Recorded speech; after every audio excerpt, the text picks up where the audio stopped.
Hello, everyone. Janelle here, and today we will be talking about the career development process. And I have a guest, Danielle Ebaugh. So if you could introduce yourself. Yeah, absolutely. Yes, my name is Danielle Ebaugh. I am the Career Services Supervisor here Mhm. at Kirkwood. Awesome. Thank you so much for joining. And would you like to tell us what you do here at Kirkwood in your role? Absolutely. I do a variety of things. There's never a dull day, and it's never the same every day. I get a chance to work with students and community members one on one, really with anything career development related, Mhm. which is a spectrum, right? Sure. So that can be students that maybe are not sure what they may want to study or do for a future job or career. So we Mhm. help them with some self reflection, some self assessments, Sure. help them in gathering information, and then towards workforce prep. So helping them with building and tailoring resumes, cover letters. Mhm. But I've also then started to work a bit more with employers and focus more on employer partnerships and relationships. Okay. Awesome. Well, thank you for that little description there. Yeah. So you are a great leader for us and doing Oh, lots of different things. So I appreciate that. yeah. So if you could describe for us, what is the career development process and what does that mean? Yeah. So the career development process is just that. It's a process, which I think is really hard sometimes for students to understand. Hmm. They kind of want an answer a little bit sooner than rather than later, but it truly is a process, and it's actually I consider a really great opportunity for students to get the chance to learn more about themselves, to learn more about potential interests of careers. So I really look at it as, once again, an opportunity for them to really learn a lot about Hmm. themselves, and really learn what kinds of careers and programs might be a good fit for them. Sure. But it is a true process. And when I say that, I mean it is going to take some time in Mm. working with and meeting with some different resources to learn as much as they can. Awesome. Thank you. So, a couple things on that. First, one of my favorite Yeah. words is opportunity. Love that. Yeah, right? And then, second, so specifically, do you have any examples for maybe a couple steps that a student would do along their career development process? Ah, that's a really great question. So I think I mentioned some self assessments if they really would need that opportunity to learn more about what their interests might be, their work values, their aptitudes or natural abilities, Hmm. but then also connecting them with faculty members here at Kirkwood to Mm. learn more about their education requirements. If they have an interest in a Mm. certain career, what are those requirements going to be? Is that going to be a 2 year education, a 4 year education? So that's a really important step. Also, potentially, maybe connecting with professionals Okay. currently working in an industry that they have an interest in to do like a job shadow experience, Hmm. to really help them in making an informed decision for themselves.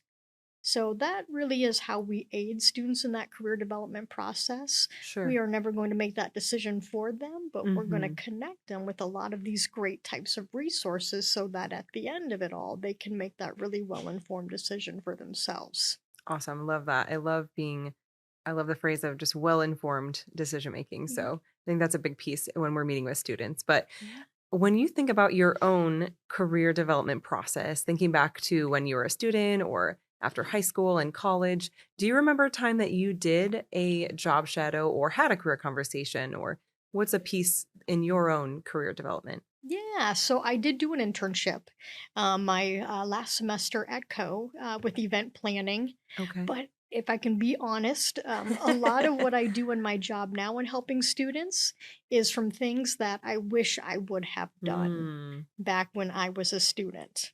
So, unfortunately, when I came out with my 4 year degree in sociology, I didn't know exactly what I was going to do with that Mm. because I didn't take the time to learn what Hmm. I could do with a degree in sociology, Sure. right? Also, when I decided to go into the sociology program, I didn't look ahead to better understand what classes I would have to Mm. take to obtain that kind of degree. Hmm. So the semester I had to take statistics was a big surprise. Whew, yeah. Um, so in all honesty, a lot of how I go about my work and working with students in this area is from what I've learned, things that I did wrong or that I Mm. wish I would have done. But I did do an internship, so I did Okay. do that right. Was a requirement. Otherwise, I don't know if I would have, but it was incredibly beneficial. It was an opportunity for me to learn a lot about myself and what my interests and strengths might be. Sure. So, if I can pick one thing, it is doing an internship was really helpful. But once again, a lot of how I work with students or help them is by thinking back on things that Hmm. I didn't do or wish I would have done. That's awesome and very, very wise to have that reflection piece and incorporate it into your work right now. So, from that internship, just kind of curious how maybe that helped you in your career development. Did you stay in contact with the connections there, or did that internship maybe lead you to a job, or how did that help you in the next step? Yeah. So honestly, it didn't help me immediately after I graduated, but down the road, it definitely did. Mm. So once I graduated with that degree and completed that internship, I worked for a plumbing wholesale distributor and then got into HR before I actually started working in higher ed and career services. But when I did start working in career services here at Kirkwood, I started to plan and implement career fair events, Okay. which then having that experience Mm. with event planning at the Elm Crest Country Club was incredibly helpful to really consider and think about all the details that go into planning an event such as that. Yeah, absolutely. So it was I didn't I didn't take it right away, but down the road that experience absolutely helped me in working in my career services role here at Kirkwood. That's awesome. And it's really nice when you've taken that time to reflect and see how all those experiences connect dots for you Yeah. in your in your life. So, Absolutely. All skill sets are transferable.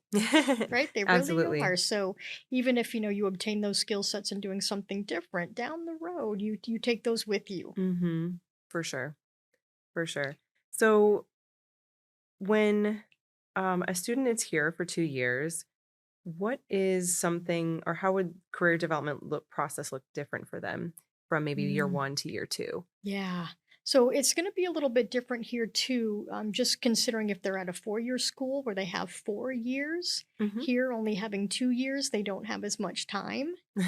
So I would say a big difference between year one and two. Year one, I think, is going to be a bit more with self reflection and giving them opportunities to learn as much about themselves as they Sure. can to make really well informed decisions. So, an opportunity to learn more about their skills, their interests, their values. Year two, I would say, well, two things. One, if they're looking to then go into the workforce after that second year, I think they should really focus on networking Mhm. in that second year. So, um, outside of the classroom activities such as volunteering or career conversations, job Mhm. shadows, to really get their foot in the door and start to Sure. build up a network. So when time comes for a successful job search, they already have that network in place. Mhm.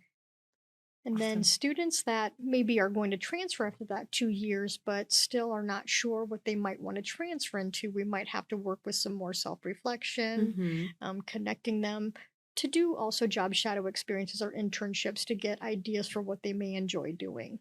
For sure. Awesome. Thank you. Um it is great to know maybe some takeaways for students as they're progressing through their time here, whether it's going right out to work after or transferring to university. So, thank Yeah. you for explaining that piece. Yeah. If you had a common like misconception with the career development process, what would that be? Ooh. So I would say that probably the biggest misconception is that they're going to be able to figure it out in a short period of time, maybe even within a 60-minute appointment with us. Mhm. I just think we live in a world where we're just kind of used to immediate gratification and answers and responses. Mhm. But when you think about what we're really trying to accomplish with students when it comes to career development and career readiness, it's transformational. Mhm. So it's not just a one time meeting, it's not transactional. It's going to take some time. It is a true process for them to really learn as much as they can about themselves and possible careers of interest. So I would say the biggest misconception that I find happens a lot is the amount of time that Mm. they are thinking they're going to invest into the process. Um, and really, what I say a lot of times, if you invest the time in the beginning, you are going to save more time Mm. in the end. Because if you take that time to do your research and learn as much as you can, you're going to have a better feel for you being on the right path. Sure. So doing that up front is going to be way more beneficial than waiting. Awesome. Well, thank you always for your words of wisdom. And Yeah. I love that transformative experience and how it does take time. Yeah. So transforming takes time, and those are just some good key takeaways for students. So, do you have any last advice or takeaway that you would have for students regarding the career development process? Absolutely. If I could just share this one last thing, is the fact that once again, I struggled with this as well. These are things Mm, that I just learned as I continued to work in this area of career development here at mm, Kirkwood when I was a student. I was very lost as well. mm, So I can kind of speak from that experience mhm. of not knowing myself when I was younger. And so it's very common, but that's what we are here for. That's what the Career Services Office is here to do, is to guide them through that process. Make sure they're gathering the right information so that once again at the end of it all they can make that decision for themselves. Awesome. Thank you so much for your insight and being a guest on the Yeah. podcast. Thanks for having me.